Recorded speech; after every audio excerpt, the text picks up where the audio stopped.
He promised protection, but once the doors locked, only death rode with him. By day, he was the law. By night, something else entirely. He didn't just kill, he cleansed. He hunted women he deemed immoral and believed he was saving Russia's soul. This isn't just another serial killer story. This is a decorated cop with the highest known body count in Russian history. They called him the Werewolf, but even that doesn't capture what he really was. Mikhail Popkov was born in 1964 in Norilsk, a cold, remote city buried deep in Soviet Russia. From a young age, he understood two things: discipline and silence. When his family later moved to Angarsk, Popkov began constructing the image that would hide his true nature for decades. He was quiet, always watching. At the age of 22, he joined the police force, not out of passion, but for power, and almost immediately, he was good at it. By all accounts, Popkov was the model officer. Neighbors praised him, colleagues respected him. He was polite, punctual, and never lost his temper, not even when dealing with violent criminals. To the people of Angarsk, Popkov represented safety. But behind that thin blue line, he was planning something else. At home, he played the perfect father. He read bedtime stories to his daughter, made tea for his wife, kissed her on the cheek every morning before heading out in uniform. But those night shifts he volunteered for, that's when the other Popkov came out. Because he didn't just want to enforce the law.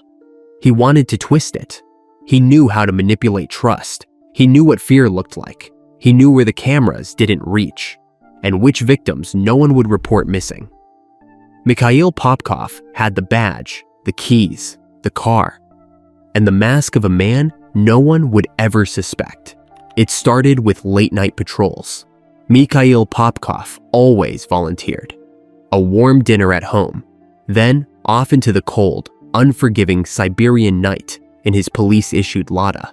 But he wasn't patrolling to protect. He was stalking his prey. Popkov targeted women who were alone, sometimes under the influence of alcohol, vulnerable and unguarded. And when they see a uniformed officer offering a ride, they would get in. One of his earliest confirmed victims, Elena Derevyankina, was just 17. She was found near the woods, naked, mutilated, and bludgeoned with a hammer. The brutality was beyond comprehension. Another woman, Tatiana Petrenko, was discovered with over 140 stab wounds.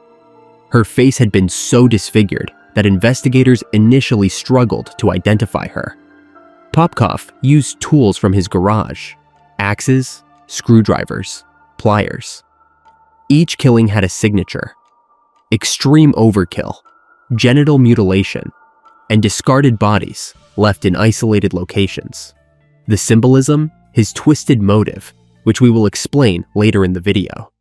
He would often take souvenirs, jewelry, personal items, small tokens to relive the moment. Often, he would return to the scenes as a cop, interviewing colleagues, taking notes, examining his own handiwork. Some victims had traces of alcohol in their system. Some were found face down in the snow, hands tied behind their backs with rope Popkov kept in his trunk. He kept killing.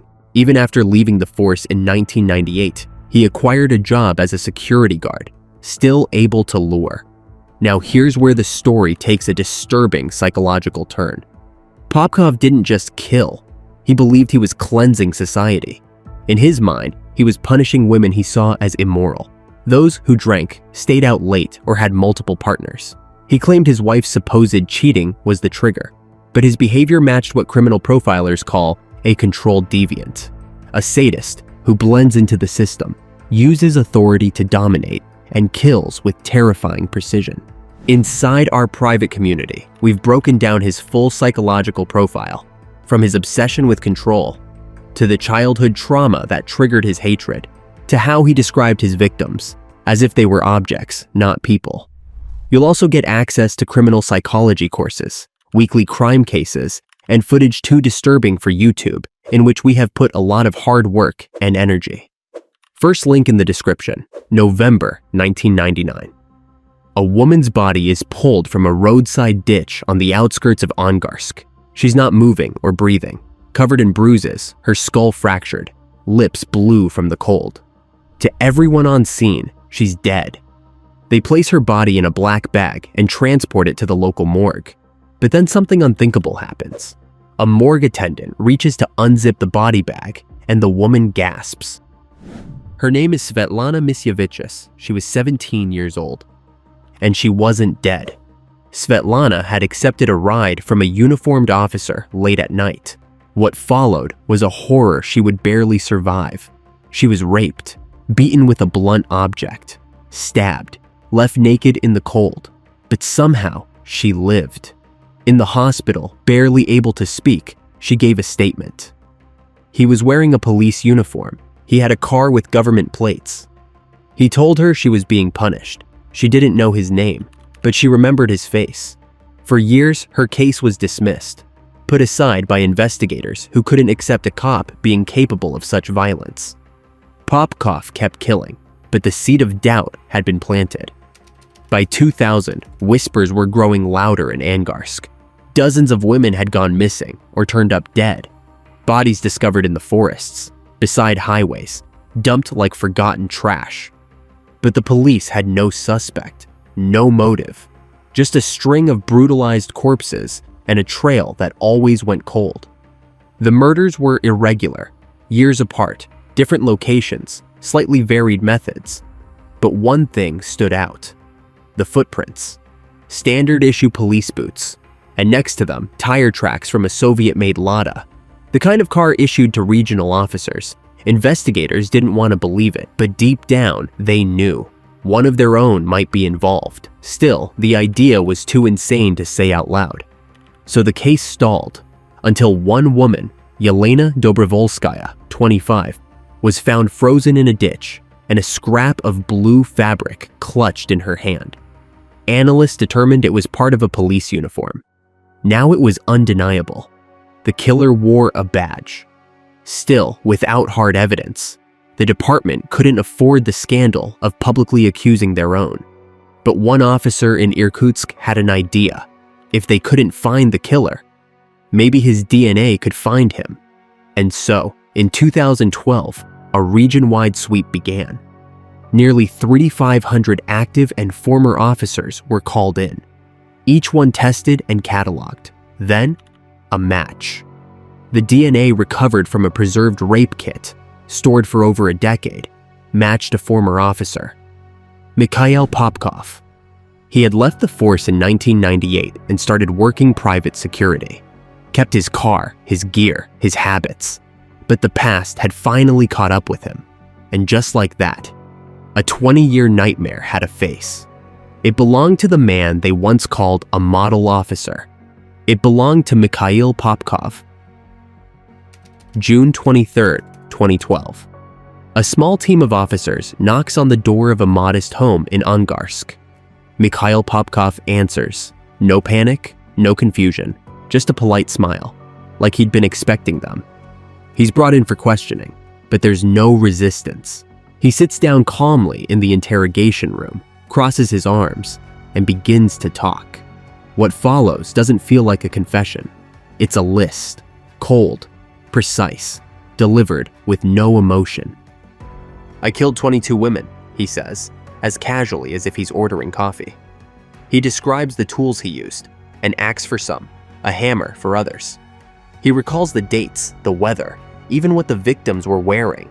One woman, he says, reminded him of someone who wronged him years ago. Another was chosen because she was out too late.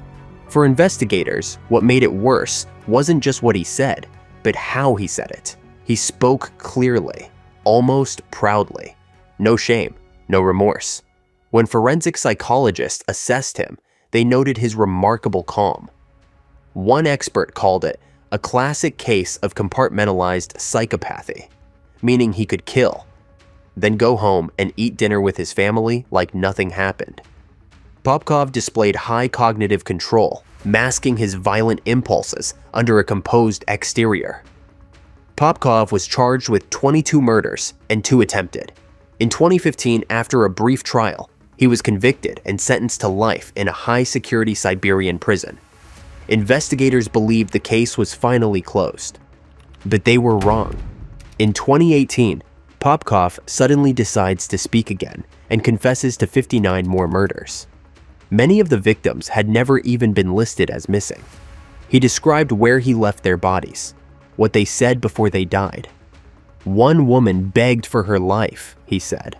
Another offered him money. He didn't stop. He even corrected investigators on locations and timing, challenging their evidence with his own memory. That wasn't in '98, he said at one point. That was April '99. It was snowing. There's one confession Popkov gave, off camera, that investigators say still haunts them. It involves his last victim, the one he claims made him want to stop. It's far too intense for YouTube, but we've made the full story available for members inside our private crime community. First link in the description. He is put on trial a second time. Again, he shows no emotion.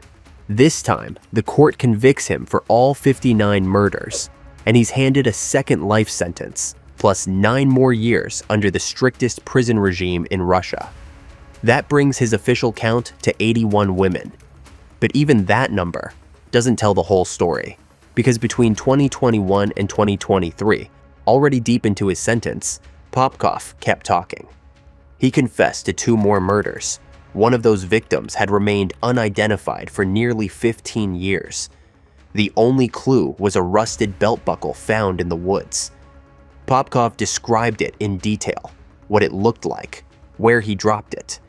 Investigators returned to the site and found it exactly as he said. 2 more names, 2 more families were destroyed, at least 83 confirmed victims. Investigators sit stunned as he adds names, one after another. Women who had been forgotten, cases long gone cold, parents who had died thinking they'd never get answers, and investigators believe he's still not done. The man who once wore the badge of law enforcement had become the most prolific serial killer in modern Russian history.